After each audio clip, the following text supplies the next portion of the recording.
Assalamualaikum warahmatullahi wabarakatuh.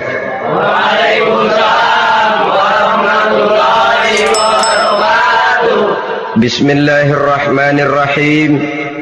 Alhamdulillahi rabbil alamin.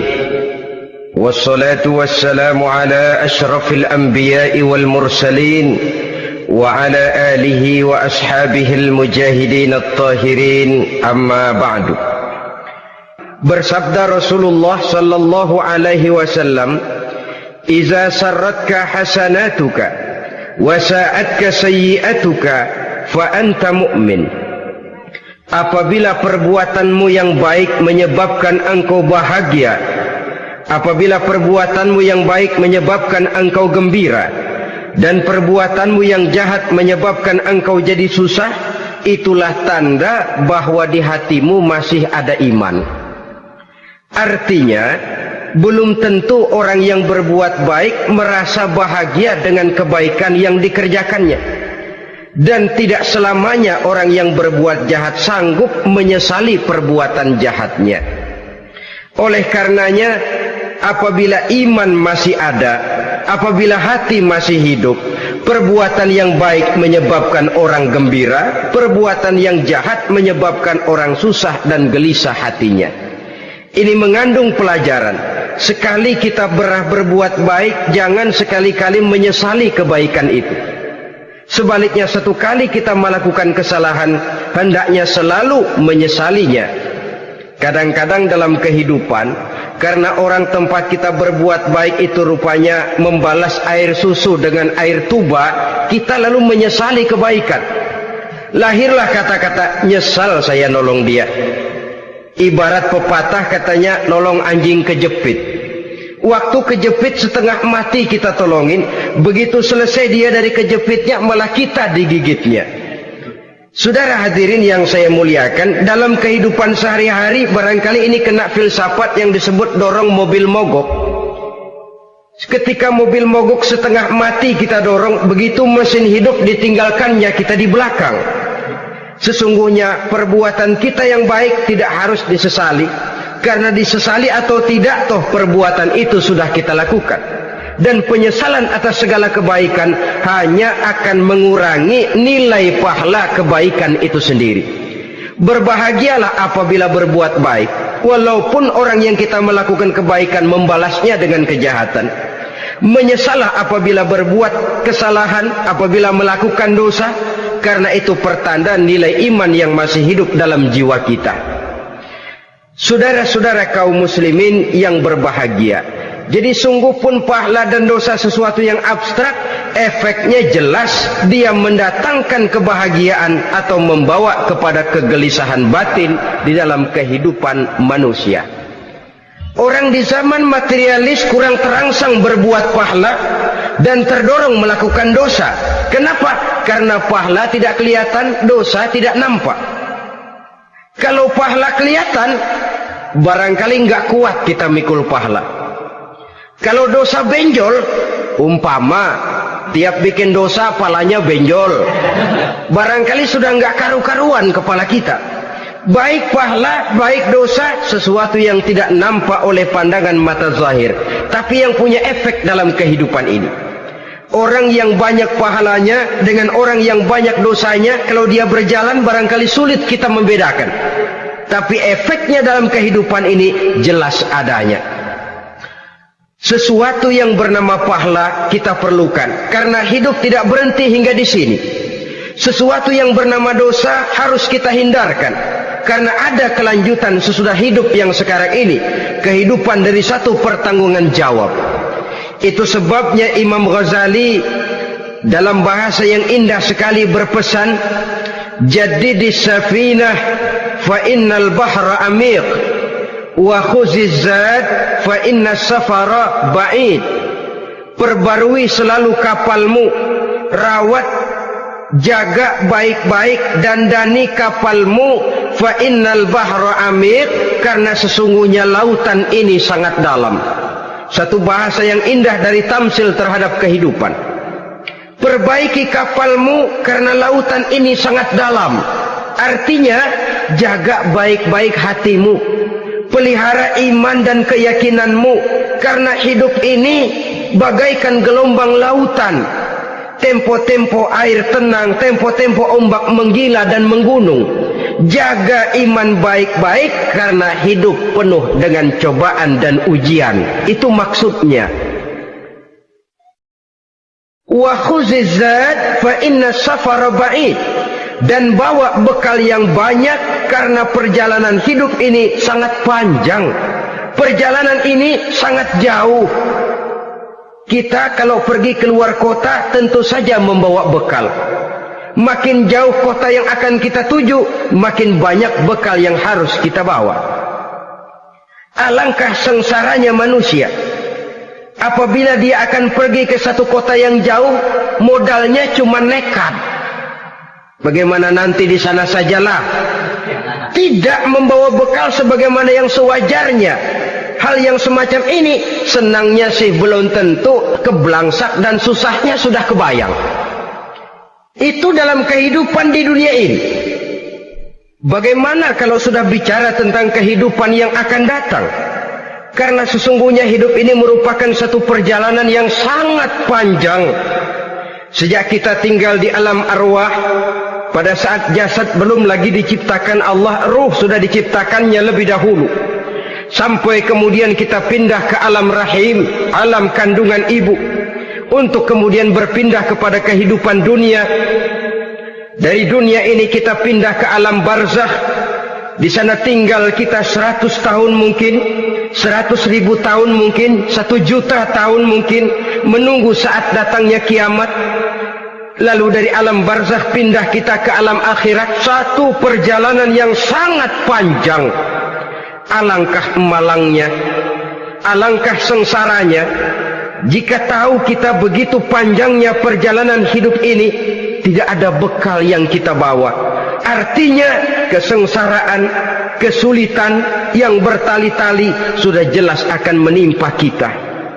Kalau pergi kita keluar kota membawa bekal uang, membawa bekal makanan, apa bekal yang mesti kita bawa? Apabila kita kembali ke alam barzakh, kembali ke alam kubur, berkumpul di padang mahsyar di akhirat nanti, nasi yang mau kita bawa, uang yang mau kita bawa, tentu tidak lagi. Karena kehidupan materialis selesai di atas liang lahat. Bila masuk kita ke liang lahat, disitulah pahala dan dosa memegang peranan yang sangat penting. Maka pada pertemuan malam ini kita akan bicara tentang pahala dan dosa itu. Saudara-saudara kaum muslimin rahimakumullah, yang dinamakan pahala, kata Imam Ali Al-Jurjani dalam kitab At-Ta'rifatnya, ma yastahiqqu bihi ar-rahmatu wal maghfiratu minallahi ta'ala. Sesuatu yang pelaksananya berhak untuk mendapat rahmah dan ampunan dari Allah. Dengan kata lain, nilai pahala adalah akibat dari perbuatan-perbuatan di dalam melaksanakan perintah dan anjuran yang ada di dalam kehidupan agama. Apabila perintah dan anjuran kita laksanakan, nilai pahala itu lalu datang. Nah, nilai pahala dalam Islam menurut konsepsi Quran, Allah menjelaskan, man jaa bil hasanati falahu asyru amsalihha. Barang siapa yang datang membawa satu kebajikan, barang siapa yang melaksanakan satu kebaikan, maka dia akan mendapat balasan 10 kali dari kebaikan yang dikerjakannya. 10 kali ini pun masih dilipat gandakan dengan 7 ini pun masih dikalikan 100, dan itu pun masih ditambah dengan pernyataan wallahu yudha'ifu liman yasha. Allah masih akan melipat gandakan perbuatan baik seseorang yang dikehendakinya. Itulah nikmatnya dalam Islam. Tetapi sebaliknya, wa man jaa bisayyi'ati fala yujza illa mislaha. Barang siapa yang melakukan satu kejahatan, dia tidak akan mendapat balasan kecuali sesuai dengan kejahatan yang dikerjakannya. Alangkah rahman dan rahimnya Allah. Orang yang berbuat baik dibalas 10, dikali 7, dikali 100, masih dilipat gandakan pula. Tapi orang yang berbuat jahat tidak akan mendapat balasan kecuali sesuai dengan kejahatan yang dikerjakannya. Ini kan beda dengan sifat kita manusia. Kita ini kadang-kadang kalau dijitak membalasnya mukul. Tapi kalau orang berbuat baik kepada kita, kita enggan untuk berbuat baik kepada orang tadi. Allah tidak mengajarkan begitu. Satu kebaikan berbalas 10. Satu kejahatan berbalas dengan satu kejahatan. Maha Rahman dan Rahim Allah. Bahkan dalam Islam, niat berbuat baik saja mendapat pahala. Sedangkan niat berbuat jahat belum ditulis merupakan satu dosa sampai kejahatan itu dikerjakan oleh orang yang niat tadi. Umpamanya, saudara niat nanti malam giliran pengajian saya mau hadir di majelis taklim. Pas datang waktu malam hujan turun sangat lebat. Saudara berhalangan datang ke majelis taklim, saudara sudah mendapat pahala niat. Tapi saudara niat, nanti malam kalau turun hujan, saya mau bongkar rumahnya si fulan, saya mau curi seluruh harta bendanya. Ternyata malam saudara tidak mengerjakan perbuatan itu belum ditulis dosa sampai perbuatan itu benar-benar dikerjakan. Tapi lalu jangan macam-macam. Kalau begitu niat aja yang baik, biar nggak usah dikerjain. Niat aja pengen ngaji walaupun tidak ada niatan untuk ngaji. Allah lebih tahu tentang apa yang terdetik di dalam hati sanubari kita. Itulah sebabnya sangat dianjurkan orang untuk melakukan segala macam kebajikan, dan dianjurkan orang menjauhkan segala macam bentuk kejahatan, karena dia akan berefek melahirkan dosa dan pahala. Dosa dan pahala itulah alat untuk memperoleh kebahagiaan di alam kubur, di padang mahsyar, sampai di akhirat nanti. Di dunia ini mungkin segalanya bisa kita beli dengan yang namanya uang. Keamanan kita bisa menyewa petugas untuk menjaga rumah kita. Kendaraan yang mewah bisa kita beli. Udara yang sejuk bisa kita ciptakan. Siapa banyak uang dia raja. Mungkin itu di dunia.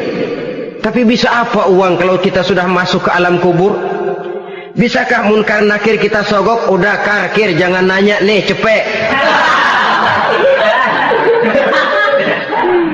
Bisakah malaikat azab menyingkir dengan uang semir? Ternyata tidak. Untuk memperoleh kebahagiaan di sana, nilai pahala. Kesengsaraan akan kita dapat kalau kita banyak menumpuk dosa. Oleh karena itu jangan beranggapan pahala nggak kelihatan, dosa juga nggak kelihatan, biarin saja.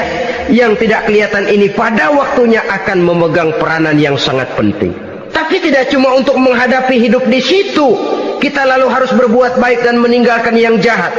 Terutama juga di dunia ini. Toh pepatah bilang gajah mati meninggalkan gading, harimau mati meninggalkan belang. Apa yang akan kita tinggalkan setelah kita mati? Kita ingin jasad kita boleh hancur terkubur tanah, tapi nama kita ingin hidup terus, dikenang orang 100, 1000, bahkan 1.000.000 tahun yang akan datang. Ditulis orang dengan tinta emas dalam sejarah, tercatat kita sebagai orang baik-baik. Saudara-saudara kaum muslimin rahimakumullah. Lalu perbuatan apa yang bisa mendatangkan pahala itu? Saudara-saudara, semua perbuatan yang diperintah dan dianjurkan oleh Allah, yang dikerjakan dengan ikhlas hanya untuk mencapai ridho Allah, mendatangkan pahala. Kadang-kadang menurut pendapat kita remeh, tapi nilainya di sisi Allah besar. Itu pahala. Menghitung pahala itu hak prerogatif Allah. Perbuatan yang ringan Allah mau berikan ganjaran yang besar, itu urusan Allah. Misalnya kata Nabi, la tahqiranna minal ma'rufi syai'an. Jangan kamu menganggap remeh perbuatan baik walaupun kecil. Jangan merasa sulit melakukan perbuatan yang mengandung pahala. Bertemu dengan teman, muka kita cerah, berpahala. menyingkirkan duri di jalanan berpahala, menolong orang yang sesat, memberitahu orang yang bertanya berpahala. Tidak sulit kalau kita mau. Yang diperintah dan dianjurkan oleh agama itu perbuatan yang mengandung nilai-nilai pahala. Masalahnya cuma tinggal mau atau tidak dan dikerjakan dengan ikhlas. Bertemu teman mukanya cerah, pahala.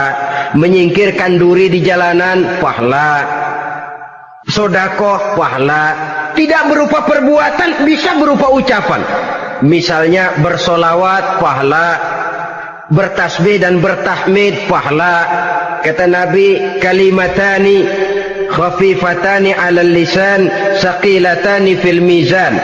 Ada dua kalimat yang enteng di lidah tapi berat di timbangan akhirat nanti. Apa itu? Subhanallah walhamdulillah. Itu kan amalan yang ringan, perbuatan yang mudah saja, tapi nilainya demikian besar dalam pandangan Allah. Jadi pendeknya, perbuatan yang bernilai pahala adalah perintah dan anjuran agama yang dilaksanakan dengan ikhlas semata-mata untuk mencapai ridho Allah, itu mengandung pahala. Niat dasarnya itu harus karena Allah, landasannya harus karena ikhlas. Bukan cuma sekedar basa-basi, tidak karena ingin dipuji orang, tidak karena mengharap tanda jasa, tapi ikhlas semata-mata. Dari perbuatan yang paling kecil dan mudah sekali sampai kepada amalan-amalan yang besar dan memerlukan biaya yang besar, seperti melaksanakan ibadah haji, seperti jihad fi sabilillah, membangun masjid, membangun pondok-pondok pesantren, membangun pusat-pusat kesehatan, membangun jalan-jalan umum, termasuk menjaga keamanan. Jangan dikira loh, siskamling umpamanya, menjaga keamanan kampung tidak berpahala. Kalau diniatkan ibadah, menjaga ketenangan warga supaya mereka tekun ibadah, ikhlas karena Allah, itu juga bernilai ibadah. Keluar kita dari rumah, pergi pagi, pulang sore, peras keringat, banting tulang cari nafkah buat menghidupi anak istri kita. Kalau diniatkan ibadah, melaksanakan kewajiban sebagai kepala rumah tangga, membantu orang tua sebagai anak, itu juga perbuatan-perbuatan yang mengandung pahala. Yang terbaik sesuai dengan bidang kehidupan kita. Ada orang yang dinamakan abid, ahli ibadah, pahala yang paling baik bagi dia banyak-banyak tahajud, sembahyang malam, wirid, zikir, tasbih. Ada yang dinamakan orang alim, pahala yang paling baik buat orang macam ini mengajar, menyebarkan ilmu, mendakwahkan Islam. Ada yang disebut wali, pejabat pemerintah, petugas. Amalan pahala yang paling baik buat orang semacam ini melayani masyarakat, bekerja di bidangnya sesuai dengan profesinya. Saudara hadirin yang saya hormati, jadi dengan demikian perbuatan-perbuatan yang mengandung nilai-nilai pahala ini bisa perbuatan yang menurut kita kecil namun punya nilai besar, apalagi perbuatan besar dengan biaya yang besar, tentu makin besar juga pahala yang disediakan oleh Allah Subhanahu wa taala. Oleh karenanya, kalau kita bercermin dari ayat Quran, hidup ini kesempatan untuk berbuat baik. Huwallazi khalaqal mauta wal hayata liyabluwakum ayyukum ahsanu amala. Dialah Allah Tuhan yang telah memberikan hidup dan mati kepadamu untuk menguji kamu siapa di antara kamu yang paling baik amal perbuatannya. Jadi tidak saya rinci, tapi cukuplah satu penjelasan global. Perbuatan yang berpahala adalah perbuatan melaksanakan perintah Allah atau anjuran Allah dengan dasar ikhlas, dengan tujuan untuk mencapai ridho Allah semata-mata. Lalu apa perbuatan yang mengakibatkan dosa itu?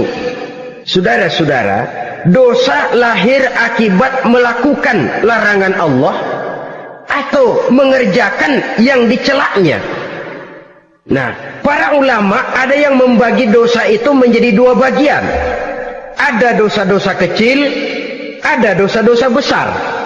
Tetapi sebenarnya ditinjau dari segi hakikatnya, Kalau sudah melakukan satu kesalahan yang mengakibatkan dosa, jangan dilihat besar dan kecilnya, tapi kepada siapa dosa itu kita kerjakan. Sebab kalau dosa kita anggap satu yang kecil, orang akan terangsang untuk mengerjakan yang kecil-kecil saja. Sehingga dengan demikian, yang kecil pun akan menjadi besar kalau ditumpuk-tumpuk. Sedangkan yang besar bisa saja menjadi kecil kalau selalu diiringi dengan permohonan ampun kepada Allah. Itu sebabnya para ulama sufi, orang-orang tasawuf mengatakan la saghair ma'al istimrar wala kabair ma'al istighfar. Tidak ada dosa yang kecil kalau dikerjakan terus-menerus, dan tidak ada dosa yang besar kalau digempur tiap saat dengan perbuatan istighfar atau memohon ampun kepada Allah Subhanahu wa taala. Cuma saja pada umumnya, karena dosa-dosa kecil itu lebih mudah taubatnya, dan ada janji Nabi, barang siapa yang meninggalkan dosa-dosa besar akan diampuni dosa-dosanya yang kecil-kecil. Oleh karena itu, pada kesempatan ini kita akan juga bicarakan apa saja yang termasuk klasifikasi dosa-dosa besar, dengan harapan kita bisa menjaga diri, menyelamatkan diri, jangan sampai terjatuh ke dalam dosa-dosa yang besar tadi. Tetapi bukan berarti kita harus terangsang melakukan dosa-dosa yang kecil. Biarin kecil ini, tobatnya gampang. Dosa kelas teri. Dosa itu kan tidak kelihatan. Lalu terangsang melakukan perbuatan dosa-dosa walaupun kecil, kalau berlarut terus-menerus dia akan tumbuh menjadi dosa yang besar. Oleh karenanya, jangan sampai mengundang pengertian kalau kita membicarakan dosa-dosa yang besar lalu terangsang melakukan dosa-dosa yang kecil. Karena bagaimanapun juga dosa kecil dan dosa besar sama dalam arti kepada Allah kita melakukan kesalahan. Dan dosa yang kecil pun kalau bertumpuk, dia akan menjadi banyak. Saudara-saudara kaum muslimin rahimakumullah, ada beberapa jenis dosa-dosa besar. Jenis yang pertama, asyirku billah, syirik atau menyekutukan Allah. Dari sekian deretan dosa-dosa besar, syirik ini merupakan bapak moyangnya dosa. Dedengkotnya dosa itu syirik, menyekutukan Allah. Bahkan dosa yang lain Allah masih mau mengampuni, tapi kalau sudah syirik, menyekutukan Allah, itu sudah satu dosa yang tidak berampun sama sekali. Oleh karena itu tepat pesan Imam Ghazali tadi, jadi di safinah fa innal bahra amik, jaga iman, pelihara akidah, dandani kapal, karena hidup ini gelombang lautan sangat dalam, hidup banyak cobaan. Di dalam hidup di zaman sekarang ini, saudara bisa perhatikan, di mana tensi ekonomi tinggi, lapangan kerja sulit, persaingan hidup makin tajam, sifat egois dan individualis tumbuh di mana-mana, rasa solidaritas sosial menurun, sifat gotong royong musnah, orang mudah potong kompas, potong jalan, ingin cepat kaya, ingin cepat naik pangkat, ingin dapat kedudukan. Kadang-kadang akidah pun terjual, akidah pun musnah, jatuh ke jurang syirik pun tidak jadi soal. Itu yang kita khawatirkan. Kalau dosa-dosa yang lain Allah masih mau mengampuni, tapi kalau sudah jatuh kepada syirik, Allah sama sekali tidak akan memberikan ampun. Dalam kaitan dengan ini barangkali tepat sinyalemen Imam Ali itu. Andai kata kemiskinan merupakan satu kepribadian, saya akan membunuhnya lebih dahulu. Artinya memang kemiskinan ini sering mendorong orang kepada jurang kemusyrikan. Tidak tahan menghadapi godaan perut akibat tensi ekonomi yang tinggi, lapangan kerja yang sulit. Iman pun jadilah ditukar dengan 3 liter beras. Akidah pun jadilah dibarter dengan 3 bungkus supermi, dengan pakaian bekas, dengan obat-obatan. Tidak jadi soal baginya mengejar kebahagiaan yang relatif singkat dengan mengorbankan kebahagiaan yang abadi. Persis ibarat pepatah, nyari jarum kampak hilang. Mencari sesuatu yang kecil, yang besar jadi sia-sia. Membela perut, mengorbankan akidah. Na'udzubillah summa na'udzubillah. Saudara-saudara kaum muslimin rahimakumullah. Ini fakta. Ini kenyataan. Dan hal semacam ini tidak bisa diatasi cuma dengan ceramah, simposium, diskusi, seminar. Apalagi Nabi berpesan, solahu ummati bil ilmi wal mal. Umatku hanya bisa menjadi baik akidahnya dengan ilmu dan harta. Itu bahasa Nabi. Kalau bahasa kita sekarang, dengan ekonomi dan pendidikan. Ilmu, pendidikan, ekonomi, harta. Tanpa itu sangat besar kemungkinan kita bisa menjual akidah terjerumus di lembah kemusyrikan. Maka terutama kepada saudara-saudara saya, muslimin yang terpencil jauh dari kota-kota besar, yang kadang dalam kehidupan seharinya imannya sering digoda oleh supermi, akidahnya sering ditantang oleh pembagian beras, pakaian-pakaian bekas, obat-obatan dan sebagainya. Jaga dan bentengi akidah kita. Lebih baik nyawa berpisah dari badan, asal iman jangan berpisah dari hati. Kepada adik-adik saya para remaja, para pemuda di kota-kota besar, yang iman dan akidahnya sering ditantang dengan minuman-minuman keras, fasilitas-fasilitas yang menghanyutkan, yang secara terarah dan praktis sedikit demi sedikit menggiring kita untuk keluar dari nilai-nilai akidah. Hati-hati, jaga baik-baik, sebab intan paling mahal, mutiara paling berharga, tidak lain nilai iman ini. Tergelincir kita daripadanya, jatuh ke lembah kemusyrikan, jatuh ke satu dosa yang teramat besar, yang Allah tidak akan pernah memberikan ampun lagi. Ini dosa besar yang pertama. Yang kedua, qatlun nafsi illa bil haq. Membunuh orang tanpa alasan yang benar. Di zaman kesulitan ekonomi kadang-kadang orang mudah nekat. Tengok saja, kadang-kadang karena pasar uang 100-200 perak saja nyawa bisa melayang. Kadang-kadang karena urusan yang remeh, salah omong, salah ambil, salah ucap, salah pegang, nyawa bisa jadi melayang. Alangkah murahnya nyawa, seakan-akan kita yang punya. Padahal nyawa itu hak milik Allah. Tidak pantas kita merampasnya, tidak pantas kita menghilangkannya dari jasad seseorang. Oleh karenanya, membunuh orang merupakan satu dosa yang sangat besar.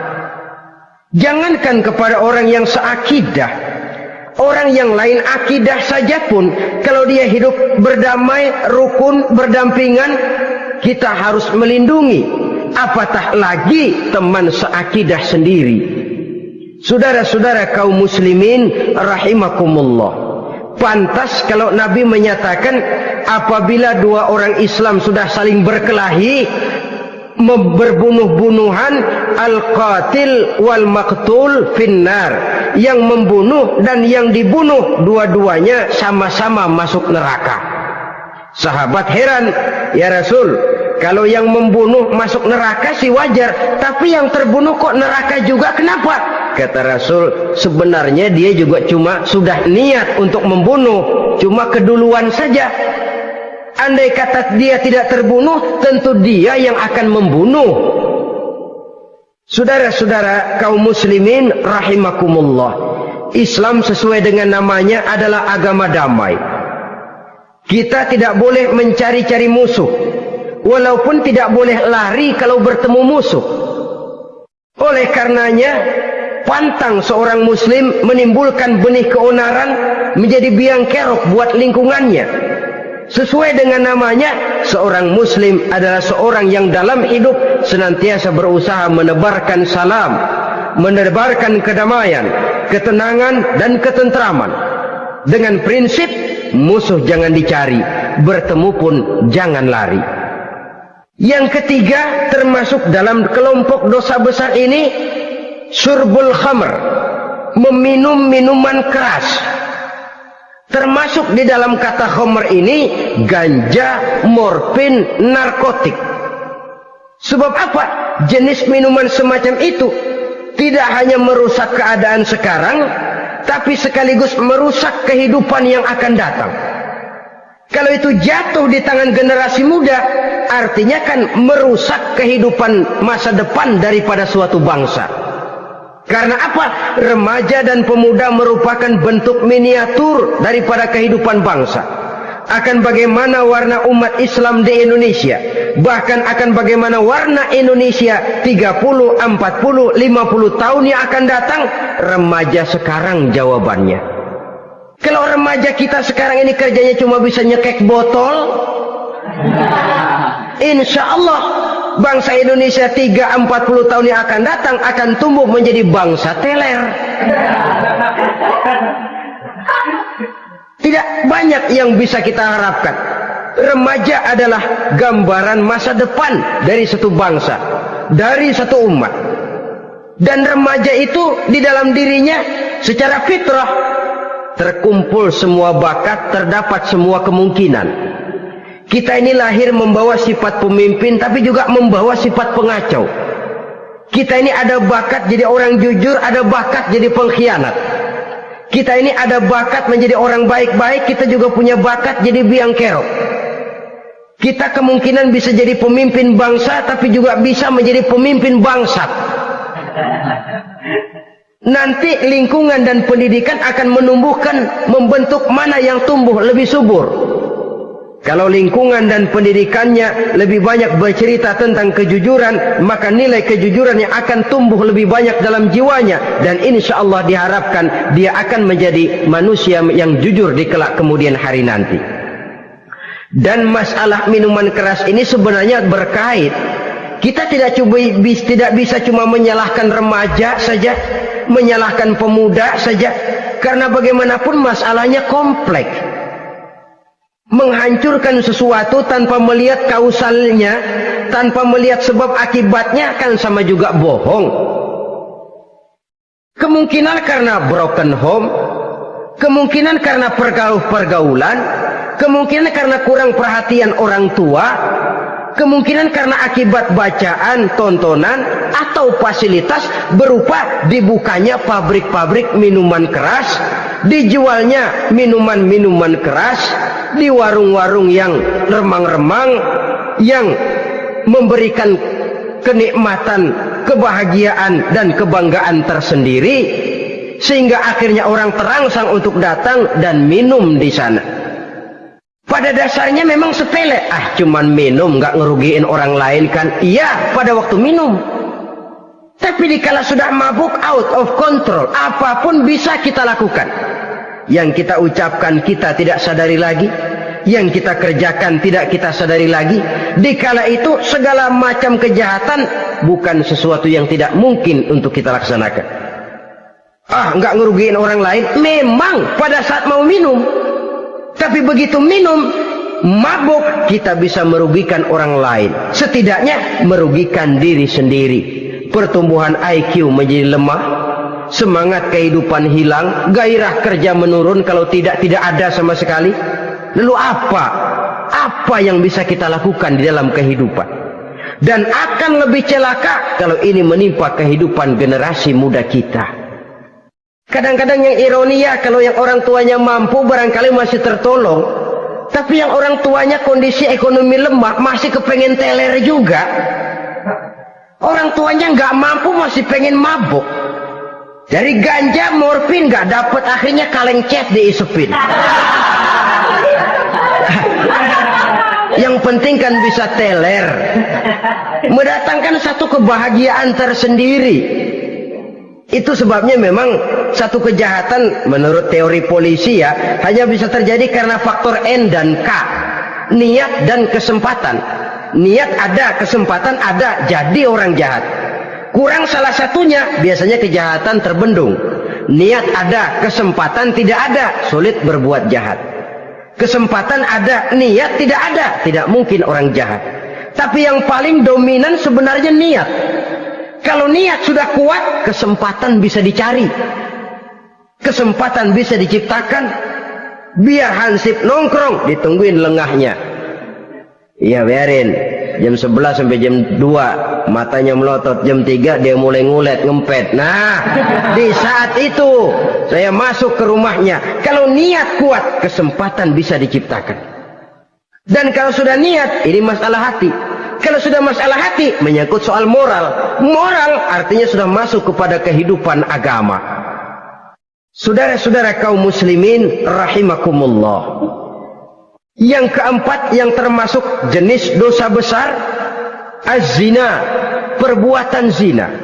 Di zaman pergaulan bebas dengan prinsip free love, free sex ini, tengok sudah berapa banyak gadis-gadis bergelimpangan jadi korban. Berapa banyak bayi-bayi yang lahir ke dunia tanpa tahu kemana dia mesti memanggil bapak. Apakah deretan jumlah korban ini masih harus bertambah lagi? Paling tidak, biarlah yang sudah jadi korban, tapi jangan bertambah lagi hendaknya. Masing-masing kita berupaya menahan diri. Termasuk dalam kategori zina ini, yang merupakan cabang-cabangnya, liwat, homoseks, lesbian, masturbasi. Bahkan masturbasi itu termasuk jenis zina tangan, dan itu juga merupakan satu dosa. Di samping dosa juga merusak diri, karena bagaimanapun juga dia akan mengurangi kemampuan daya pikir seseorang. Maka agama memberikan jalan keluar. Pesan Nabi, ya ma'syara syabab, man istata'a minkumul ba'at falyatazawwaj.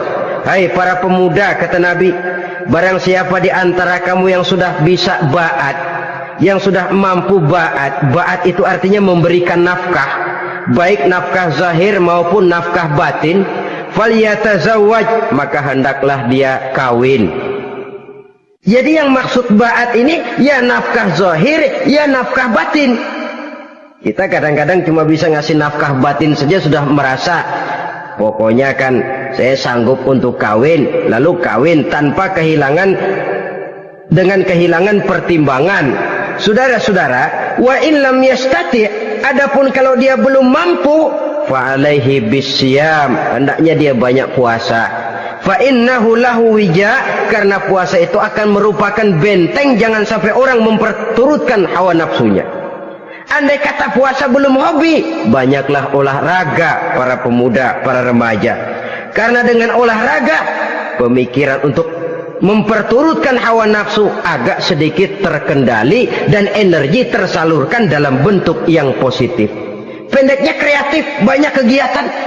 Ini pesan Imam Syafi'i tepat itu. Kata beliau, inni ra'aitu wuqufal ma'i yufsiduh, insala toba wa illam yajri lam yathib.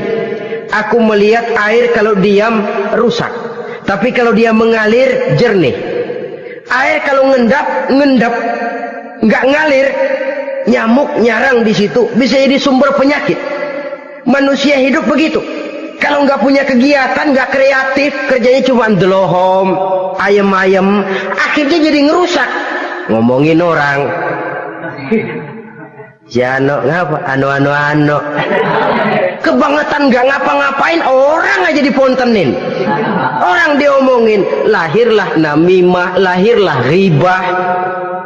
Saudara-saudara, air itu kalau ngendap ada aja yang nyarang, tapi kalau dia ngalir, orang ada kesibukan, insya Allah dia tidak akan jatuh kepada sesuatu yang bisa mengundang dosa. Isilah waktu dengan hal-hal yang bermanfaat, karena hidup ini singkat dan tidak berjalan mundur ke belakang, mundur hancur, berhenti diinjak orang. Sekali melangkah, jangan surut mundur ke belakang. Homoseks, terlepas dari penyakit kejiwaan. Sekarang ini kan sudah ada persatuan kaum gay katanya, meminta perlakuan yang sama dan agar dibolehkan kawin sesama mereka. Secara manusiawi boleh, secara manusiawi kita hargai mereka, tapi dari kacamata agama ini jelas merupakan penyimpangan, dan penyimpangan merupakan suatu dosa terlepas dari pertimbangan manusiawi. Jangan karena terlalu memperturutkan suara manusiawi lalu kita mengesampingkan agama. Termasuk lesbian, wadon karo wadon. Ya, kalau homo itu kan lanang karo lanang katanya. Saudara-saudara kaum muslimin rahimakumullah, ini bukan penyakit baru. Liwat, homoseks sudah dikenal dari zamannya Nabi Lut, laki dengan laki. Lesbian dari zaman istrinya Nabi Lut. Terlepas dari penyakit kejiwaan, dari segi agama ini merupakan penyimpangan dan merupakan dosa yang besar. Yang kelima, yang termasuk jajaran dosa kelas kakap, qazful mu'minina wal mu'minat, menuduh orang mukmin yang baik-baik, laki atau perempuan, melakukan perbuatan zina sehingga hancur namanya di masyarakat. Ini merupakan satu perbuatan dosa yang sangat besar dan sangat dimurkai oleh Allah. Saudara-saudara kaum muslimin rahimakumullah, oleh sebab itu tentang masalah ini, kalau memang tidak ada saksi, jangan sembarang kita enteng lidah menuduh orang lain berbuat zina, menuduh orang lain berbuat serong. Dosanya kelewat besar di dalam kehidupan. Karena apa? Mencari harga diri itu berat, memelihara kehormatan diri jauh lebih berat. Satu kali orang dihancurkan namanya di masyarakat, dia akan terisolir jadinya. Oleh karenanya berlindung kita kepada Allah, jangan sampailah dihinggapi oleh sifat ini. Karena sentimen kita kepada seseorang, karena hasad kita kepada seseorang, tidak senang melihat orang lain lebih maju, lalu lidah ini seenaknya saja mengucapkan kata, padahal sanksi dan resikonya sangat besar. Yang kita tuduh barangkali mendapat pahala dari Allah, kita sendiri yang menuduh tanpa saksi, tanpa alasan yang benar, mendapat dosa yang sangat besar. Saudara-saudara, memang kadang-kadang aneh dalam hidup ini. Seorang pelacur biasanya bisa menjaga mulutnya di masyarakat, kata-katanya baik, sopan. Kenapa? Karena mulut yang satu sudah tidak terjaga.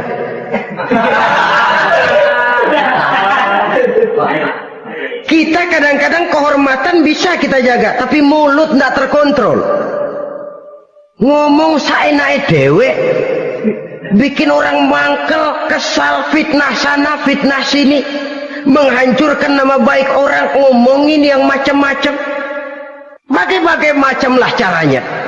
Saudara-saudara kaum muslimin yang berbahagia, jadi dengan demikian menuduh orang lain berbuat zina sedangkan orang itu tidak pernah melakukannya, ini termasuk satu dosa yang sangat besar di dalam kehidupan ini. Yang keenam, al-'aqu bil walidain, durhaka kepada ibu bapak. Seorang anak bagaimanapun banyak nilai ibadahnya, banyak kebaikan di masyarakat, menyandang berbagai macam gelar, pangkat dan jabatannya tinggi, tapi kalau sudah durhaka kepada kedua orang tuanya, alamat hidup tidak lagi membawa keberkahan, dan itu dosa yang sangat besar. Sampai Nabi sabdakan, ridho Allah ada di dalam keridhaan ibu bapak, murka Allah pun ada di dalam kemurkaan ibu dan bapak. Walaupun belum tentu setiap kita orang tua, tapi yang jelas setiap kita adalah anak, dan setiap anak punya ibu dan bapak. Jangan sampai kacang lupa kepada kulitnya. Saudara-saudara kaum muslimin rahimakumullah, durhaka kepada ibu bapak merupakan perbuatan yang sangat dimurkai oleh Allah. Apalagi ibu yang telah melahirkan kita, bahkan mengandung kita. Begitu juga bapak yang telah berusaha peras keringat banting tulang untuk mengasuh membesarkan kita. Tidak ada perbuatan baik yang kita lakukan untuk bisa menebus kebaikan daripada ibu dan bapak kita. Setidaknya kalau belum bisa berbuat baik kepadanya, kepada keduanya, janganlah menyakiti hati keduanya. Itu saja dulu yang harus dijaga. Kadang-kadang sudah berbuat baik enggak, nyakitin melulu. Sudah nyenangin belum bisa, saban sehari nyakitin saja. Padahal kedua orang tua itu doanya manjur, sebagaimana sumpahnya juga bisa jadi kenyataan dan sering bahkan menjadi kenyataan. Sampai ibu bapak sudah wafat, sudah meninggal sekalipun, kewajiban berbakti masih harus terus dilakukan oleh seorang anak. Lalu yang ketujuh, at-tawalli yaumaz zahfi, berpaling pada hari pertempuran. Orang sedang sibuk-sibuk menghadapi musuh, maksudnya berjuang membela agama ini, dia lari menyelamatkan diri. Pengecut, mental munafik. Ayo, kalau demi agama, mari kita maju ke depan. Allahu Akbar, yang besar Allah, yang lain kecil semua, maju. Orang lain maju serentak, dia mundur jauh ke belakang. Mental munafik, mental calo, istilah sekarang ini. Oh, itu calo, mental calo. Tuhan gedek banget itu. Coba ya, calo itu paling sibuk nyuruh penumpang naik. Tapi sementara penumpang naik sampai ke tempat tujuan masing-masing, calonya nggak kemana-mana, diem aja di situ. Cuma orang aja disuruh naik. Saudara-saudara, kerja bakti. Orang turun ke comberan, dia naik ke tempat tidur. Mundur di hari pertempuran, menyebabkan orang lain gugur, dia sendiri menyelamatkan diri. Mental pengecut, mental munafik, itu merupakan dosa yang sangat besar. Saudara-saudara kaum muslimin rahimakumullah, itu sebabnya agama itu memerlukan keberanian memang, tapi bukan keberanian yang tanpa perhitungan. Sebab berani tanpa berhitung namanya berani babi. Kita berani kalau benar, kita harus takut kalau salah. Jangan dibalik. Salah berani, nekat namanya. Benar takut, pengecut namanya. Orang yang pengecut adalah orang yang takut membela kebenaran. Orang yang nekat sesungguhnya udah salah nggak malu lagi, udah salah nekat lagi. Merasa rugi berbuat kebaikan, puas kalau berbuat kejahatan. Padahal Nabi pesan, siapa yang berbuat dosa sambil tertawa, nanti dia akan masuk neraka sambil menangis. Karena itu dipesan pula di dunia ini, sering-seringlah mencuci mukamu dengan air mata taubat, cuci lidahmu dengan zikir kepada Allah, bersihkan hatimu dengan air ikhlas. Saudara-saudara kaum muslimin rahimakumullah, kan ada toh orang berbuat baik nggak gembira, tapi berbuat jahat malah puas. Atau sama saja, orang lain berbuat baik hatinya kesel, orang lain berbuat jahat dia malah mendukung, atau orang lain tergelincir berbuat jahat dia malah girang. Ini kan tidak objektif, karena yang berbuat baik orang yang dia keselin dia nggak seneng. Tetapi karena yang berbuat jahat orang yang dia senengin dibenerin juga. Itu nggak objektif namanya.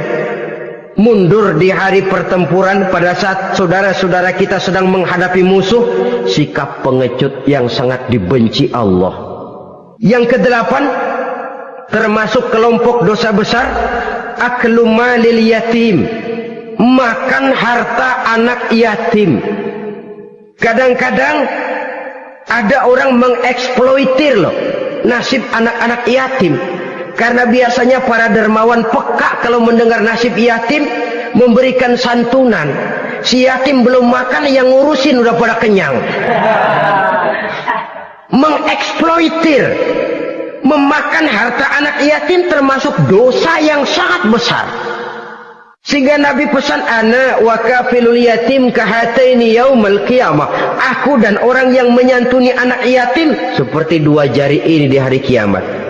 Rumah yang paling dimuliakan Allah adalah rumah yang di dalamnya ada anak yatim yang hidupnya dihormati, hidupnya disantuni, keperluannya dicukupi. Maaf saja, tahap kita menyantuni anak yatim ini baru tahap setahun sekali. Kalau Muharram kita agungkanlah, kita besarkan. Lebaran yatim katanya. Kita kumpulkan dana, kita usap kepala yatim, kita kumpulkan beras, kita bagikan hari itu. Perkara bulan depan kelaparan, kita tutup kuping. Perkara bulan berikutnya dia kelaparan, kita masa bodoh. Bahwa di bulan Muharram kita santuni yatim piatu itu sudah baik. Tapi akan lebih baik lagi kalau kita sanggup menjadi bapak asuh mereka, memikirkan sekolah mereka ada kontinuitas. Kalau mereka diasuh oleh orang lain, lalu bertukar agamanya, berpindah akidahnya, kita ngomel habis-habisan. Tapi kita ada kemampuan, kita tidak mau berbuat semacam itu. Ya sama juga bohong namanya. Saudara-saudara kaum muslimin rahimakumullah. Orang yang menyantuni yatim mendapat pahala besar. Tapi orang yang mengkorup harta anak yatim, dosanya juga sangat besar. Berhati-hatilah kalau kita diberikan kepercayaan oleh masyarakat untuk mengurus anak-anak yatim. Karena pahalanya besar, resikonya juga besar. Yang kesembilan, syahadatuz zur, sumpah palsu. Sebab sumpah palsu ini menggunakan nama Allah untuk sesuatu yang tidak benar. Nama kita saja dibawa untuk yang tidak benar, kita jengkel. Nama kita dipalsukan untuk sesuatu yang tidak baik, kita kadang-kadang jengkel, tidak puas jengkel, menuntut melalui saluran hukum. Kenapa? Nama saya dicatut. Bagaimana lagi kalau nama Allah kita pakai untuk bersumpah, sumpahnya palsu, menguntungkan kita, merugikan orang lain, Allah murka betul. Maka sumpah palsu termasuk deretan dosa-dosa besar. Apalagi yang ke-10, aklur riba, makan riba alias renten. Ini kan yang cepat mendatangkan uang. Kadang-kadang kalau yang bikin riba itu orang awam barangkali, ya masih kita maklumi. Kadang-kadang penyakit ini datang menimpa mereka juga yang kita kenal kebaikannya. Bahkan suka datang ke musola, rajin ke masjid. Kadang-kadang riba masih dimakannya. Karena cara cari duit paling enak. Duit utuh, tambahnya terus masuk. Na'udzubillah summa na'udzubillah. Itu yang diibaratkan dalam perjalanan Mi'raj waktu Nabi diperlihatkan neraka. Orang perutnya sebesar rumah dililit ular. Diseret-seret itu hancur perutnya, dibulatkan lagi, diseret lagi, hancur lagi, dibulatkan lagi, terus menerus begitu. Dia berteriak, mengerang, mengeluh, mengadu kesakitan. Nabi tanya, itu apa Jibril? Itu contoh dari umatmu yang suka makan riba Muhammad, makan renten. Saudara-saudara, ini kan mencekik leher orang. Orang sedang kesulitan, kelihatannya sih baik, menolong. Tapi di belakang menolong itu nyekek. Di belakang nolong itu nyekek. Dan nyekek itu sebenarnya tujuan utamanya. Orang yang menjalankan riba pada dasarnya tidak punya perikman kemanusiaan kok.